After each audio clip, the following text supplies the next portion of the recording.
What's going on, everybody? It's your boy Cal Griffin back with another edition of Legends Talk. Today we got a very special guest, man. If around the '02, '03, '04, those type of years, if you were in the involved in any way in the street ball world, then you definitely know who this is. For everybody that doesn't know who this is, Adris, too hard to guard DeLeon. You know what I'm saying? All the way from Colombia. He's playing pro ball right now as we speak. In Colombia. So definitely, pardon us if the connection gets a little bit choppy. But we're gonna try to do the best that we can. Again, Adris DeLeon is nicknamed Too Hard to Guard, and he was nicknamed that for a good reason. We're gonna get into it today on Legends Talk. Stay tuned, everybody. Legends Talk.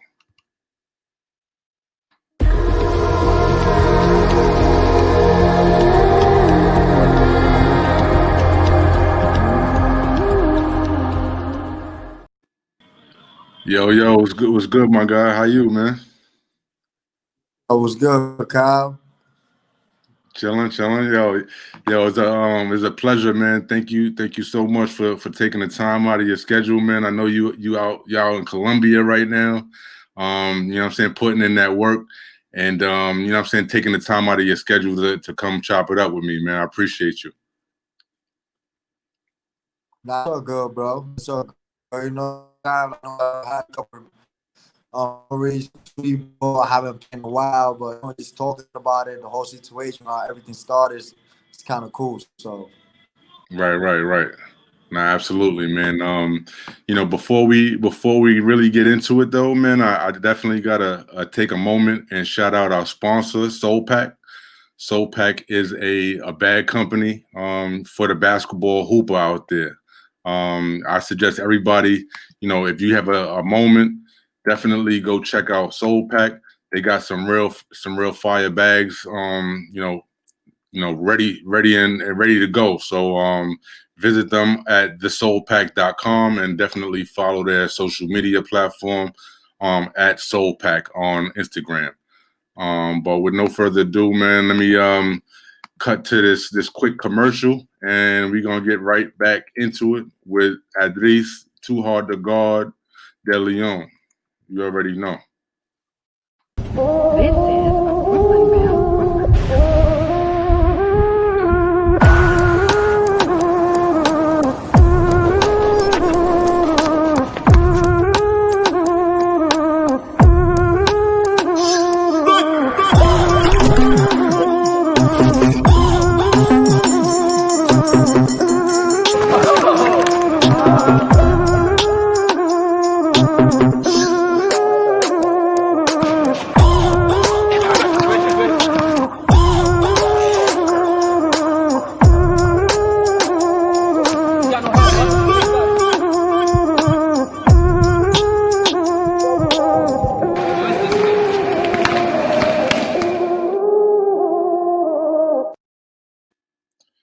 That was Soul Pack, ladies and gentlemen. Thank you, man. But yeah, man, right into it, man.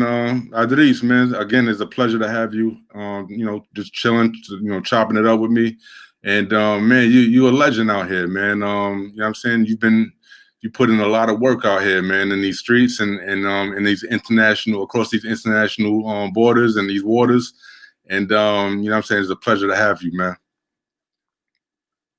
nah, bro, I appreciate it, man. It's just I'm here in Colombia, we're in a bubble, so we're getting ready for the playoffs on Friday. So just grinding. Same way when I was a kid playing streetball, and now doing overseas, doing keep it going. Especially with this pandemic, basketball stopped for a while, and sometimes you be blessed to still be. So just happy to keep playing. Nah, of course, man. Of course, you're an international pro. You played in, I don't know how many countries. Canada, Spain, Puerto Rico, Australia. You know what I'm saying? Just to name a few. But originally, you're from the Dominican Republic. and you guys, you and your family kind of went to New York City as your where you were gonna kind of set up shop, and that area where you went was Dykeman or Washington Heights.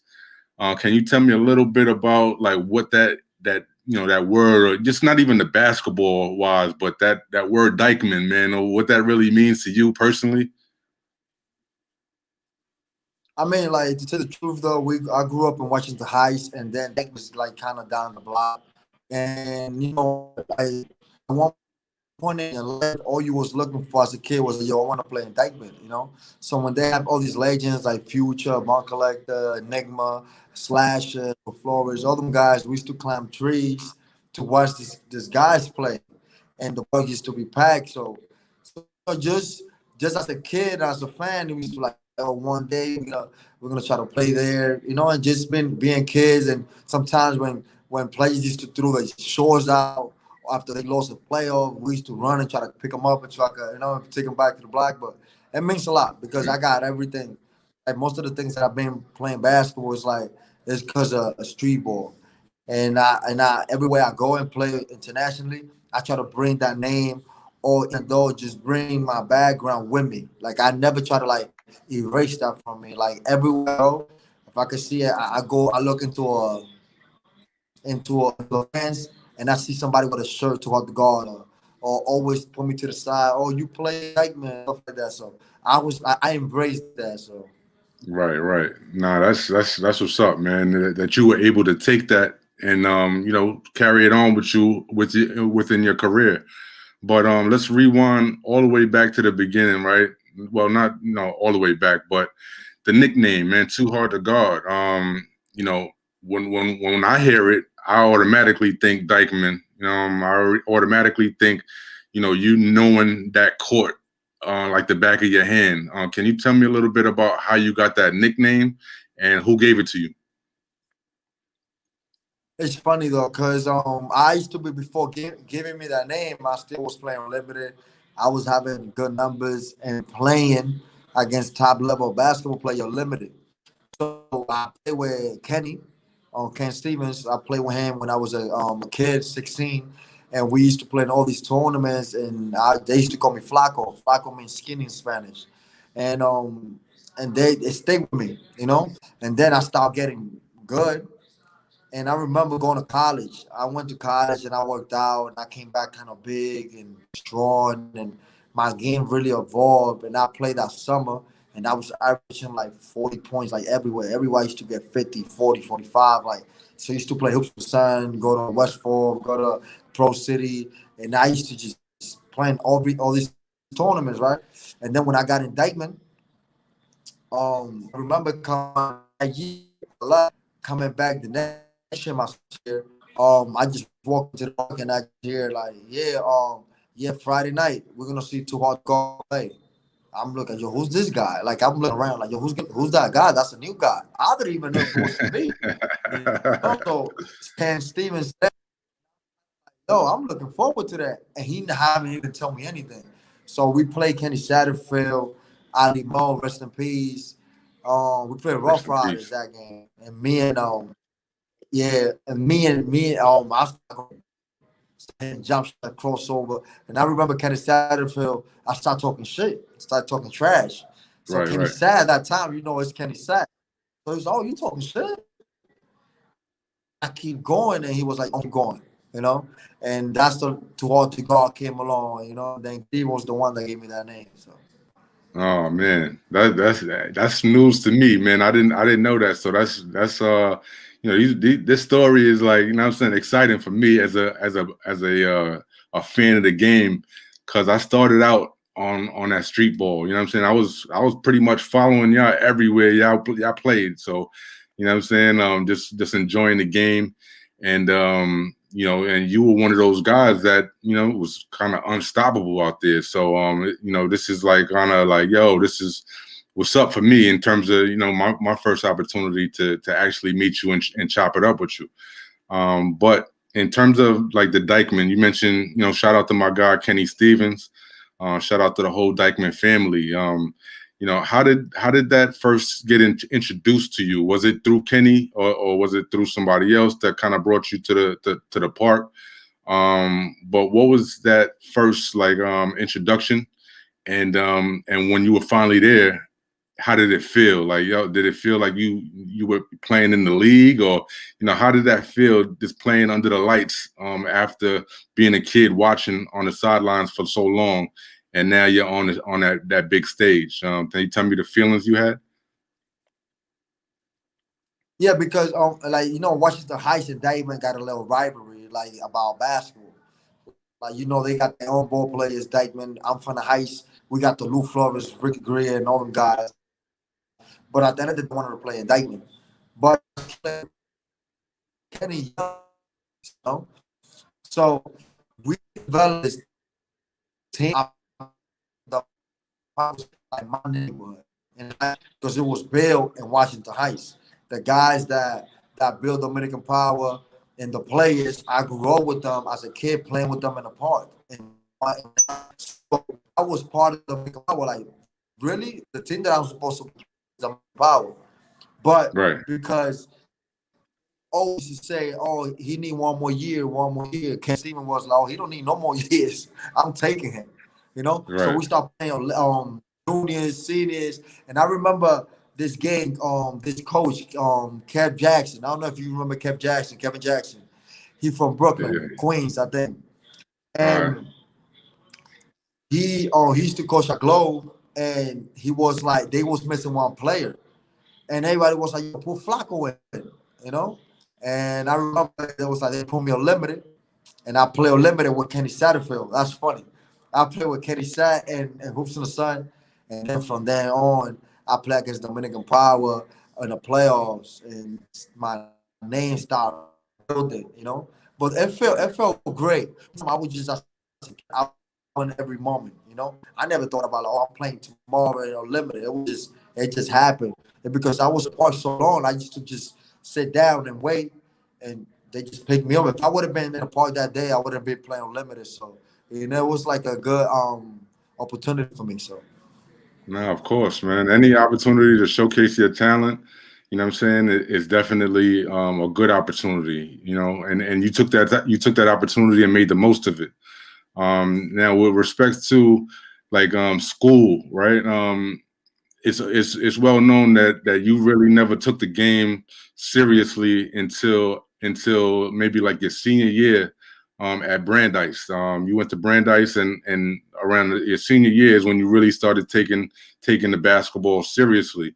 In terms of going to school, though, was that something that you wanted to do at the college level, or what were your kind of dreams at that point? like I'm not gonna lie to you, bro. Like I didn't play high school ball. I didn't play high school ball, and now to tell you the truth, now that we're talking about it, a lot of people don't know about this and all the interviews that I've been done. Like I was in the streets, like I was no disrespect, I was hustling, I was doing like things that New York, like as a kid you do bad things. And even though I was playing, I'm involved with basketball, but it was never my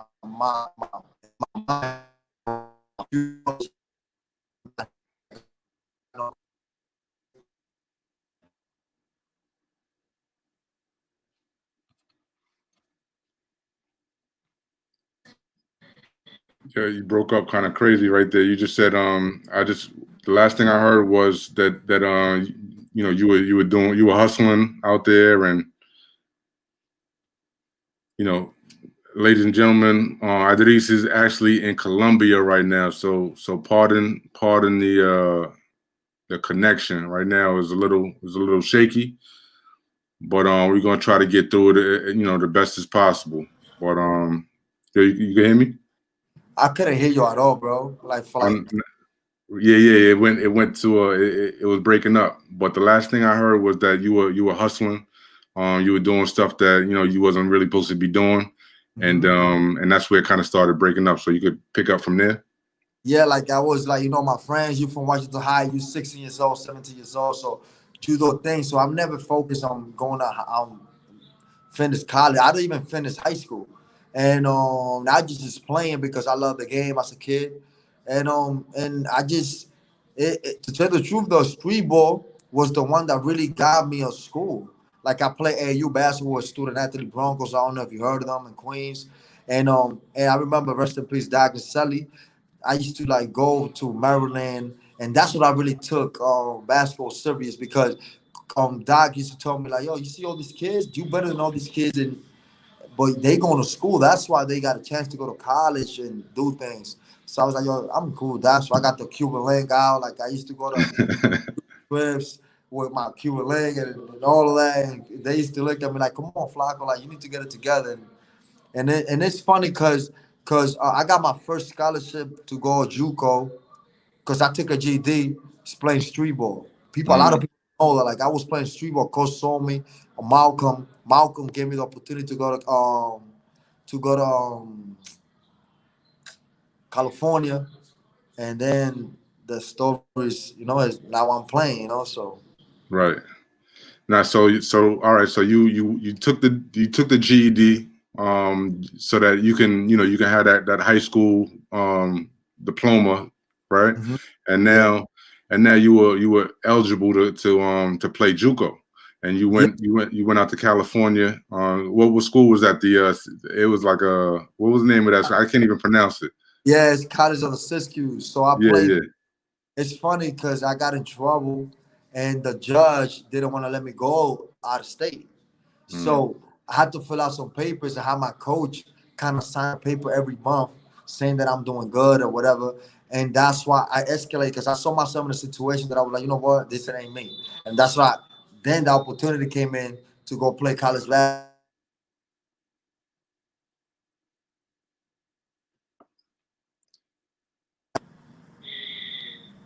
you hear me? Can you hear me? Yeah, I can hear you now. It broke up at the end, but yeah, we got it. Now, like throughout that whole process, right? When you were doing your thing, you were going to California, you were kind of fighting that urge or whatever to do the wrong thing or whatever the case. Did you ever have a feeling like, yo, I don't want to do this anymore? You know what I'm saying? I don't want to play ball. Did you ever feel like giving up on your hopes and dreams early?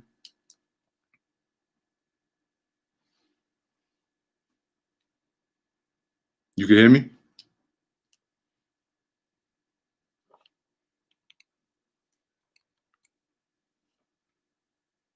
We gonna get it together, y'all. We gonna get it together. My man is in Colombia right now. He's playing ball. So but but yeah, man.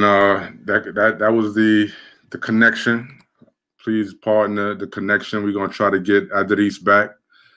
Let's see if he can stream back in. All right. My Yeah, we bad. can hear you. Calling me, so my No, bad, bro. no, no, it's all good. It's all good. But yeah, so did you ever want to like give up on the whole basketball thing? You know what I'm saying, get frustrated and just wanna give up on everything early? Nah, bro. Never in my life that shit went through my head, bro. That's why I'm still playing, bro. Like I love the game of basketball so much, bro. And I have so much thing so I could quit. Even now, I'm at 31. I had a bad injury that turned my Achilles, and that shit never went through my head, like never. So Mm, going back to that, like nah, bro. Like my focus, I was enjoying every moment of basketball. So when that happens, and I got in trouble. I was like, this is my way out. I'm not looking back. So, and that's why I took a chance. And I had great people around me. That's one thing I'm being blessed about.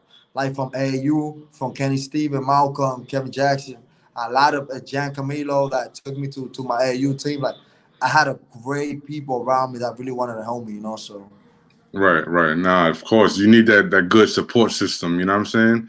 And after the Cisco U or whatever you call that school, you went to another school in Idaho, right?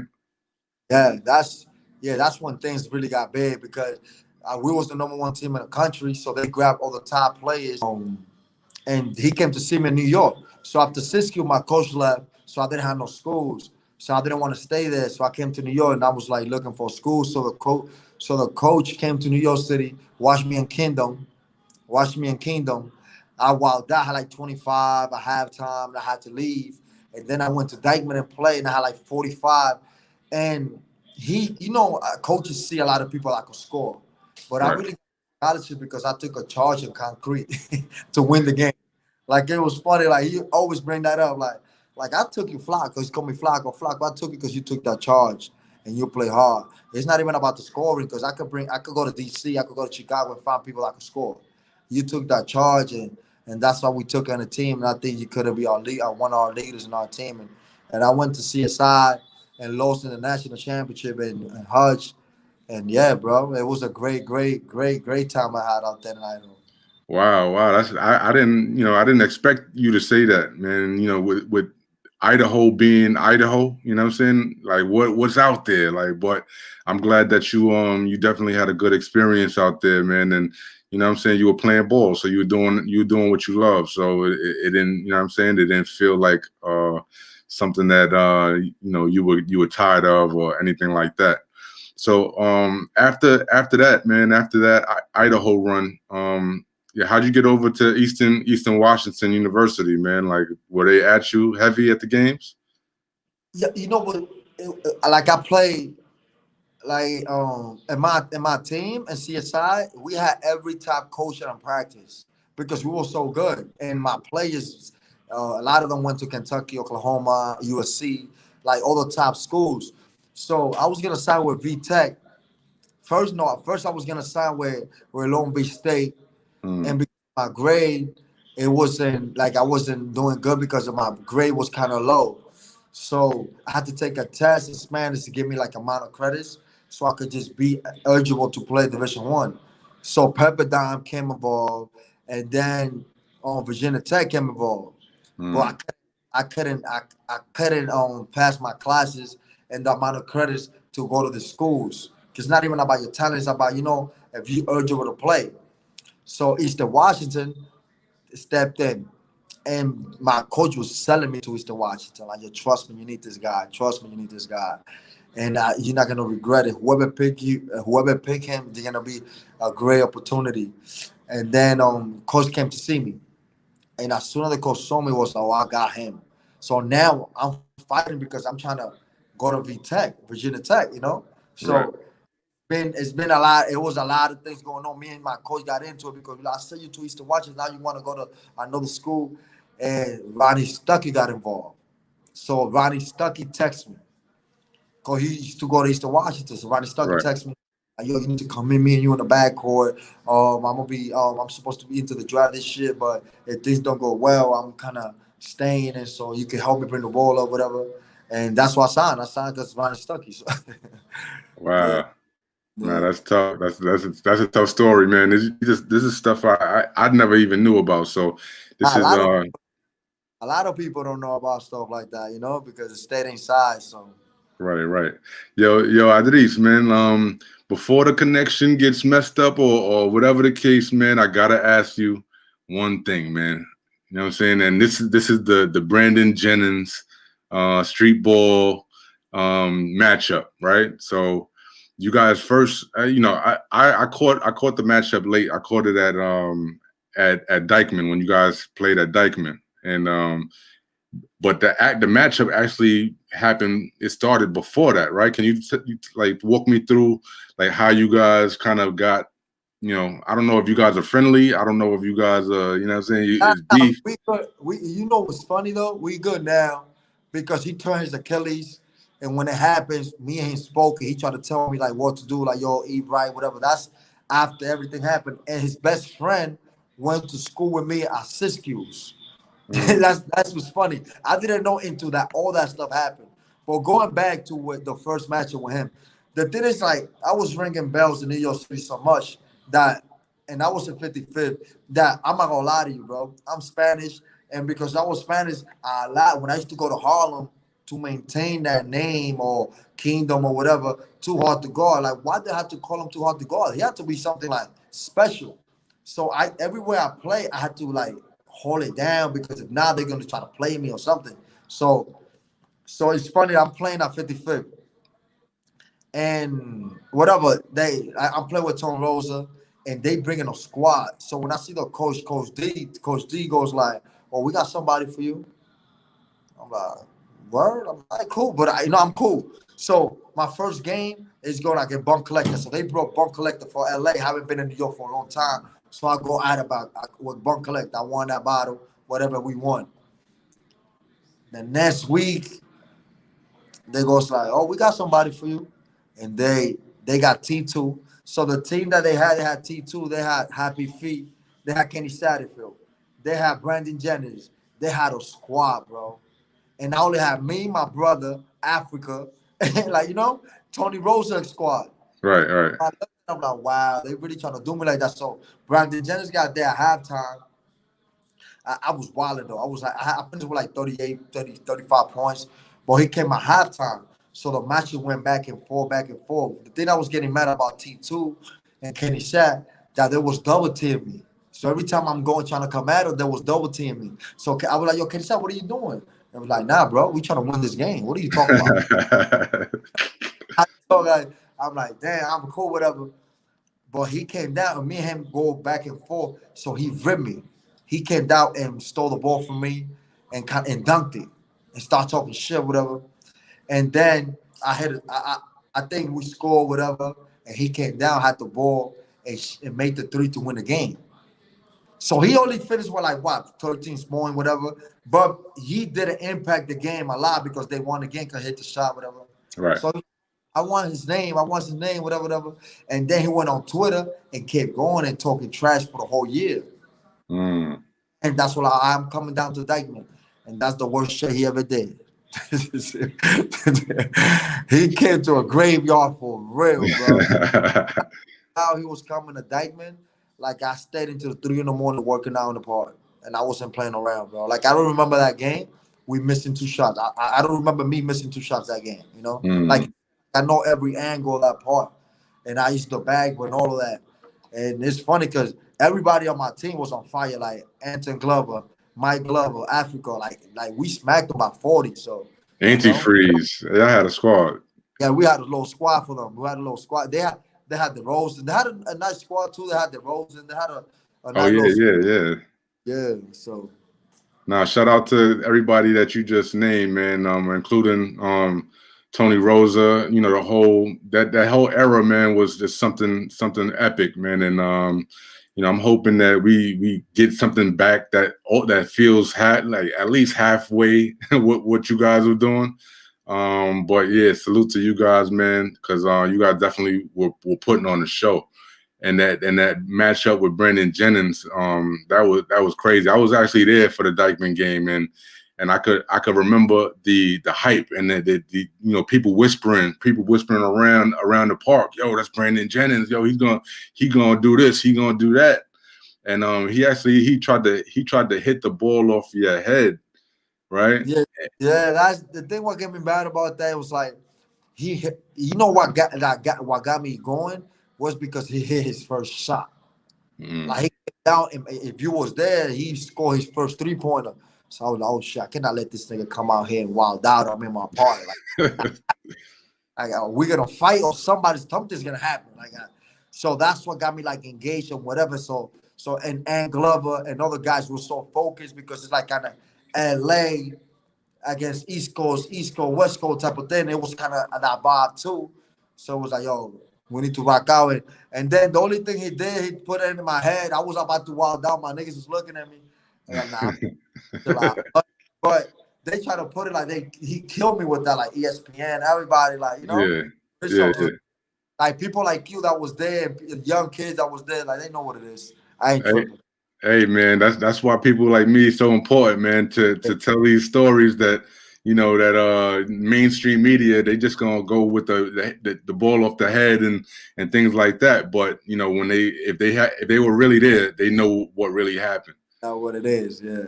Exactly, man. But in terms of you being a pro, right? How many years you been playing pro ball now? Yo, now it's been 12 years, bro. 12 years now. Yeah. 12 years, right? Yeah. In terms of you being a pro, which one is harder? Getting there or staying there? I think it's a process. Like when you love the game basketball, like for every journey, if you decide to be a doctor, through the journey of being a doctor, you're always gonna have a problem. Like you one of your classes, you're gonna fail. Like it's how much you want it. So because I had that experience with street ball, even though I was just a Spanish kid, and and I grind to build my name and go to every park and try to maintain it. When I used to go to DC, all these top players, I took that, like I told you, I took that the same way, and I approached as a pro. The thing is that as a pro, you're now getting paid. So now you need to play the right way. I was Yeah, you have to play the right way because remember, a street ball is more ISO. Here, I've been lucky because every coach that coach me let me be myself. I still shoot. When I get fouled, I shoot my free throw off the glass. Like people think, oh, because of the backboard. Nah, I do that overseas. Like I still do all that stuff. I call my clear outs. Because at the end of the day, it's basketball. The thing is that coaches put me in good situation where I could just be myself and be productive. So it's hard.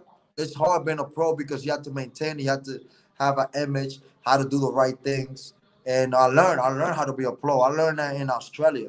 When I went to Mm, Australia, they teach me how to be a pro. My coach Joey Wright teach me how to be a pro because I used to just eat McDonald's and play a whole game. I'm like, yo, how you got 40 and you just ate my only McDonald's? So I right, had to right. eat the right way. I had to train the right way.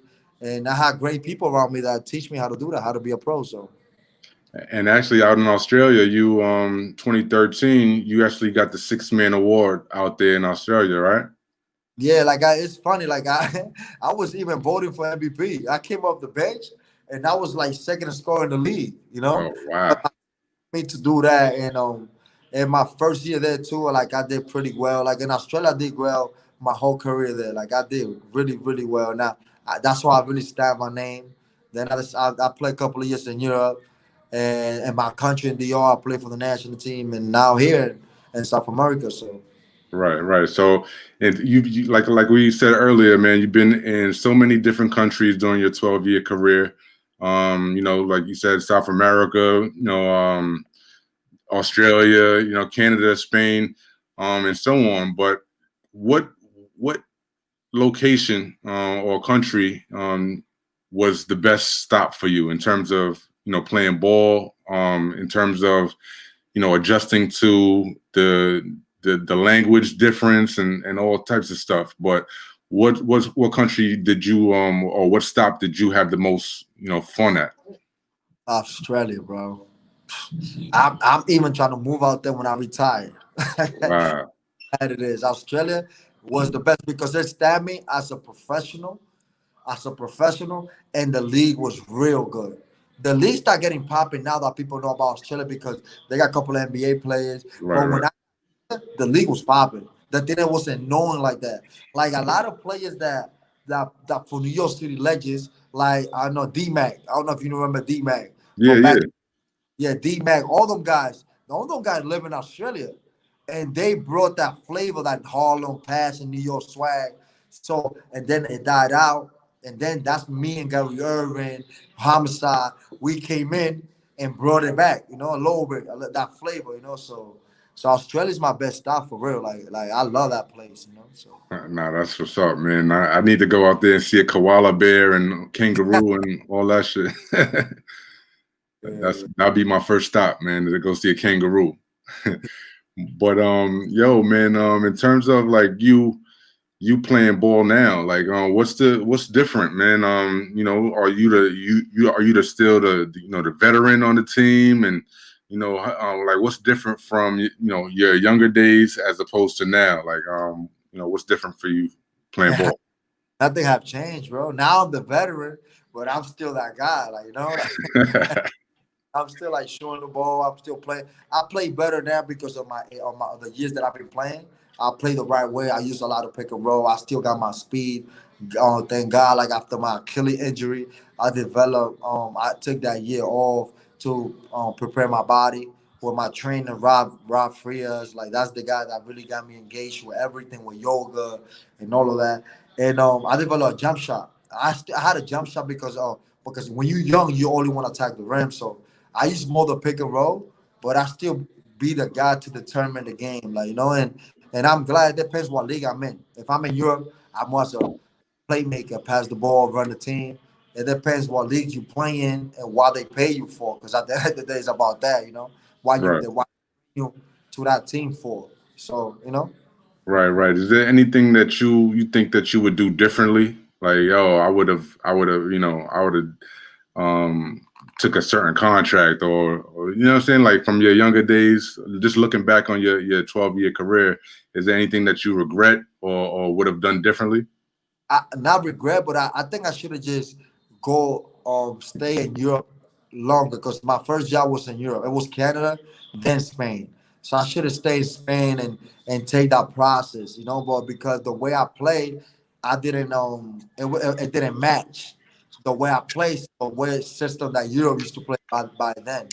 And that's the only thing I kind of little regret. But other than that, I don't regret none of that because everything I have done, it had taken me a step. Like if I didn't take that contract, I wouldn't go into Australia.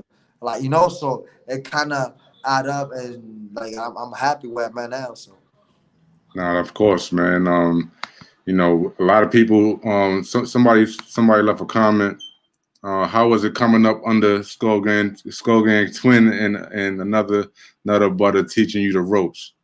yo, you know what's funny though? Like Twin really like as a kid when I was like 16. Twin used to pick me up at my house at 5, 6 in the morning. So Burbank used to have this run with this future, all this guy and Noodle like this guy used to be hacking me, falling hard, like this vet, they older, they falling hard. Right. I play under this guy, and that's why I used to just play anywhere. So when they found me, it was normal because I used to just at 16 I was playing with this guy, and it's funny that he said that though, because really, Twin out of my career, I don't know. He probably don't know that I think like that. He helped me a lot because he used to really pick me up and take me to different gyms. Like yo, Adris, come, let's play over here. Let's go play over here. And he got mad at me. He's still mad about that because I was supposed to play with Skull Gang, and Tri-State. That was like when I was hot. He asked me like, "Yo, you need to play for me." Like I know that's the Dominican guys, but I was the one that knew you when you was a kid. So I'm like, I got you. But I'm playing against Dominican Power. So that was hard. Like playing with Harlem or playing with Dominican Power. So he had a little crush on that. So now I wanted to tell that story so people know what it is with Twin. So Nah, definitely shout out to Skull Gang Twin, man. You know what I'm saying? He definitely one of those guys that but like just kind of behind the scenes or just outside looking in, he put in a lot of work, man, on his craft, and coaching different teams and different players that that have gotten better and better every year, man. I think they won a couple chips out there, if I'm not mistaken, too. they got couple. But one thing though, he lasts a lot of years without winning though. Yeah. Years, but he got Kobe. He got like 3, probably 4 now, and that even so. Right. What advice, man? What advice would you give these young kids out nowadays, man? The kid that's out there that they may have seen you playing ball and wanted to kind of be just like you. What advice would you give a kid out there just kind of looking at you and respecting your game? I think that's one thing I do. Like when I come to my neighborhood, I kind of talk to my kids. Like I talk to them, I play around with them. Like I try to get involved, and I take the time to tell them like what it is. Like if I make it, like to tell the truth, like if I made it, anybody can make it. But at the end of the day, you need to focus about what you really want. If you want something, anything you want to, like I said, a doctor, a lawyer, whatever you want, you really need to figure out if you really want to do that. And going back to basketball, like I realized at the early age because of the coaches I was around that I was in love with basketball. It's a lot of people that like basketball. It's a lot of people that love basketball. When you love basketball, it don't matter what situation you in. You could probably only got $1 to eat or to pay the train to go play ball. You know what you're gonna do, right? I'm about to go play ball. Like Right. So this look don't like that, bro. Like when you love something so much, like the advice that I give them is like like just figure out if you love something, just to go for it, bro. So. Nah, that's good advice right there, man. You know what I'm saying? Go for it. Go for your dreams. if you know what I'm saying, don't let anything stop you in living out your dreams, man. That's solid advice. Somebody said, who was your toughest matchup playing street ball? Yo, I had a lot of them, bro. I had a lot of them. But the one that really got into it was when I play. It's funny. So because it's come with a story, you know. So I go and Yeah, play yeah. in Westchester, something like that, like by Gun Hill. So I'm playing Corey Fisher and these guys, right? So they got, them Boston guys, they be betting crazy. So we played them. Came out Corey Fisher crazy. You know Corey Fisher's coming up. And I'm not even lie, I killed Corey Fisher. Bad. Sure. They didn't even let me get out the gym. They called Kenny and was like, yo, I want you to set up the matchup with Corey Fisher tomorrow at Dyton. His guy. So the next day, Kenny called me like, yo, you play Corey Fisher tomorrow. Here, you know that, right? I'm like, no, I just finished playing him. You know? Yo, Corey Fisher went crazy, bro. You know, he had like 28 points at halftime. Like he was wilding, like, you know, Mm. tougher matchup because he kind of chubby and he kind of danced a lot, you know. And for me as a defender, you know, like trying to match it up, I think he was one of the toughest that I went. But Wow, that's New York City, any guard is a tough matchup. You know, it's a tough one. So right. I mean, today you may have Corey Fisher, tomorrow Kenny Sat, maybe Kemba Walker, maybe. Steve Bird, like they tough Oh. one. Man, so Nah, during that time, man, that was like an NBA almost. You know what I'm saying? Night after night, you going against tough guards, and you know that's what it was. You can't back down from no smoke. You gotta, you know what I'm saying? You gotta go. but you know what it is though? It's like if I get killed, like that's the problem. Like I used to go into this game, like if Kenny Satterfield, I kill Kenny Satterfield, he go to his hood, it's cool. If I get killed in my park, I'm going to my neighborhood and they watching. So they're gonna have it the whole week. I'm gonna have that. Like, oh, you got killed by this guy, you got killed by this guy, like, you know. So I had that edge, like, yo, I need to come out here. And no, Kenny, Kenny used to have me, Kenny and Isaiah used to talk to me like, yo, don't look crazy out here, man. Because if you kind of come like you cool, one of these young kids is gonna kill you. So I always had that edge. So every time before I play indictment, I used to have a full workout my in college. So I had to go work out for like an hour, get on my stuff, all my jump shot, handle, all of that. So when I come to the game, I was already ready, you know. So while you warm up, I'm already at full speed, like, you know. So think like that, you know. So. Right. They showing you love, man. I respect Adris, much love. But yeah, man, you know what I'm saying? Too hard to guard, man. It's crazy how much, you know, time flies when you're having fun, man. And you know, 15 years later, you still at it, you still doing your thing, you still you know, you still love the game. And that's highly respectable, man. And I salute you for that. I appreciate. You know, I did forget to ask you something. In terms of like growing up, you know, did you try to emulate anybody's game? Like, did you look at somebody's game and was like, yo, you know, Allen Iverson, or you know what I'm saying, like anybody at the highest level, and try to emulate their game, or did it just come to you natural? It came with me natural, but the person that really like it, that my favorite player is Penny Hardaway. Mm, Penny Hardaway was my favorite player, and then when he like retired, then Ray Allen. So it's players that even we don't even look alike. Like we don't play the same way. right. So I do like Ray Allen. That's what my jump. That's why I'm still playing because I try to emulate Ray Allen with the jump shot and and scoring. But but to tell you the truth, bro, like my coach Joey Wright that took me to Australia, he used to say he played this guy in NBA in college because my coach used to be really good. He went to Texas and he was like, "Yo, you remind me of this guy." I forgot his name. I think he Muslim and he got kicked out of the league. I do. Damn. He went to LSU with Shaq. He a scorer. Oh, Chris Jackson, Mahmoud. Yeah, bro. Like I didn't know who he was. I'm tell you the truth though. And my coach used to be like, "Yo, y'all got y'all too." Like y'all kind of like shifting, like So he used to Yeah. show videos like, look at this move you just made, and look at his move right here. I'm like, "Oh yeah, you think so? Like, you think we play?"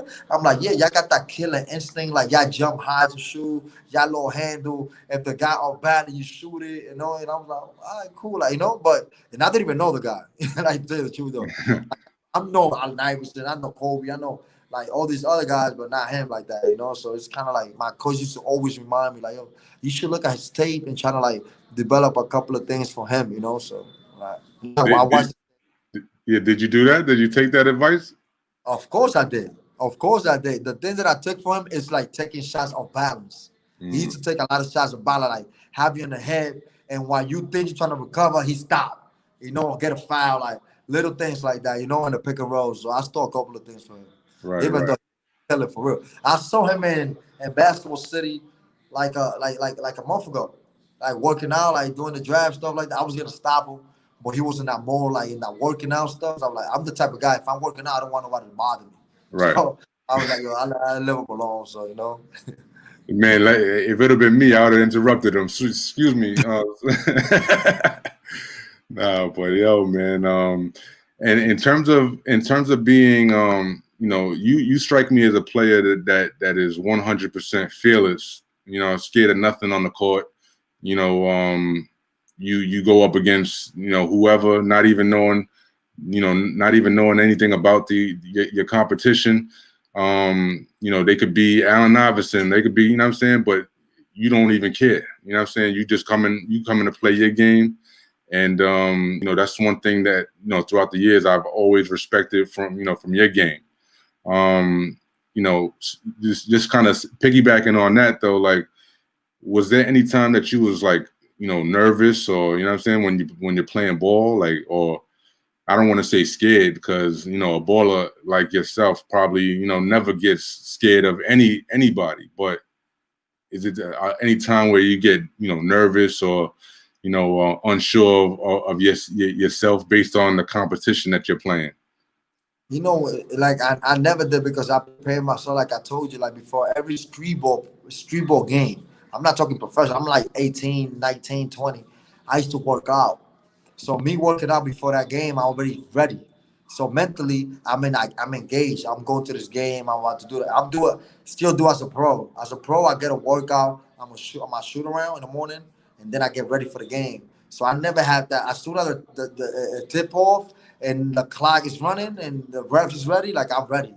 So I never had that. The only thing I could regret a little bit was like if I didn't know the game, like if I would have followed the rules the right way, I think I would have tried the NBA. I tried to play at the D League when I came out of school, and I played against the Utah Jazz like 2 years ago with our Australian team. We scrimmaged the Utah Jazz at Utah, full Mm, speed. Like, it was sold out. So I played. I never made it to the NBA, but having that game at Utah where like thousands of people there, like it was great for me. Like I feel like I made it. So I think if I knew more, better than I know better, I think I would have pushed that to take that and try that, because I didn't know. I was right, just right.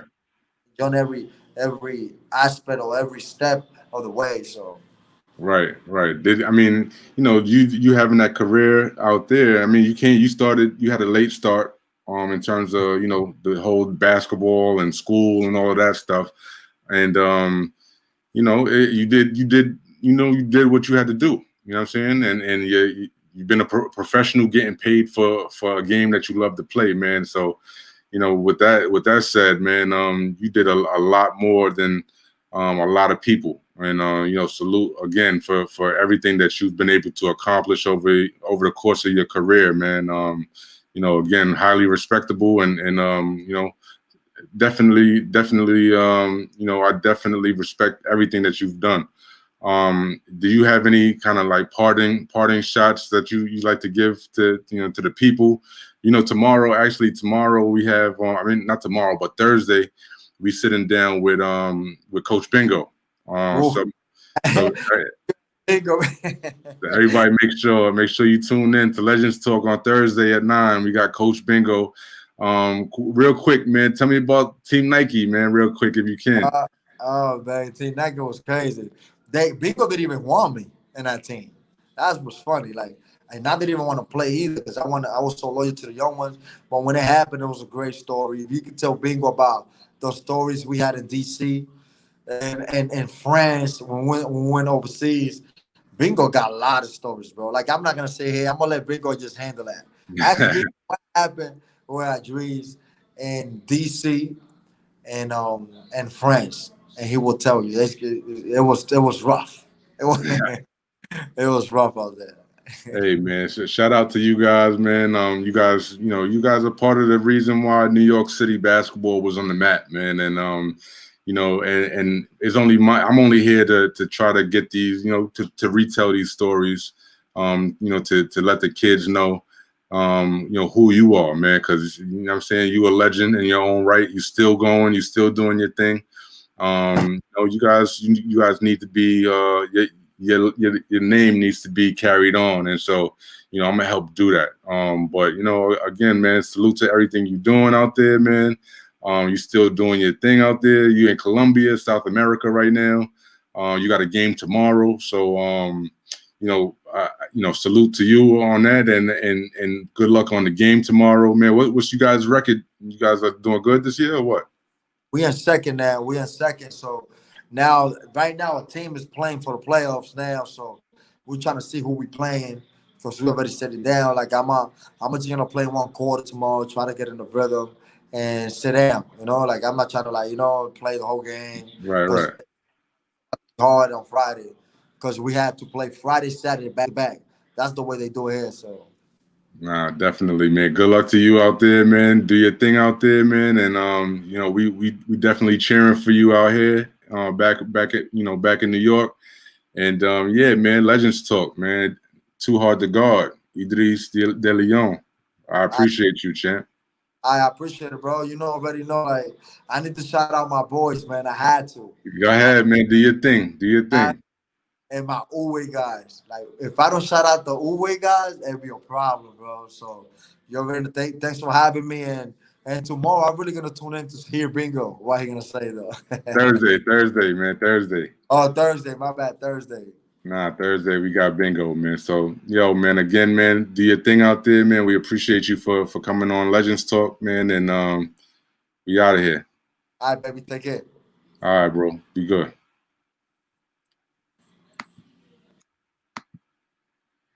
Ladies and gentlemen, that was Adris, or Adris, sorry. Too hard to guard, DeLeon. Great individual, out there in Colombia right now. International pro, doing his thing. And we definitely salute him from across the water, man. Definitely do your thing. So I hope you guys enjoyed that. I need everybody to go ahead and subscribe to the channel. All my YouTube family out there, all my Facebook family out there. Make sure you subscribe to the channel. Visit allthingshoops.com. thesoulpack.com. And yeah, man, we just trying to bring you guys quality content.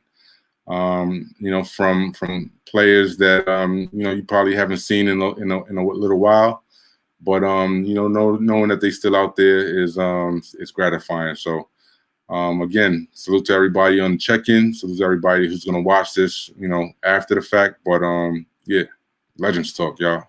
Peace out.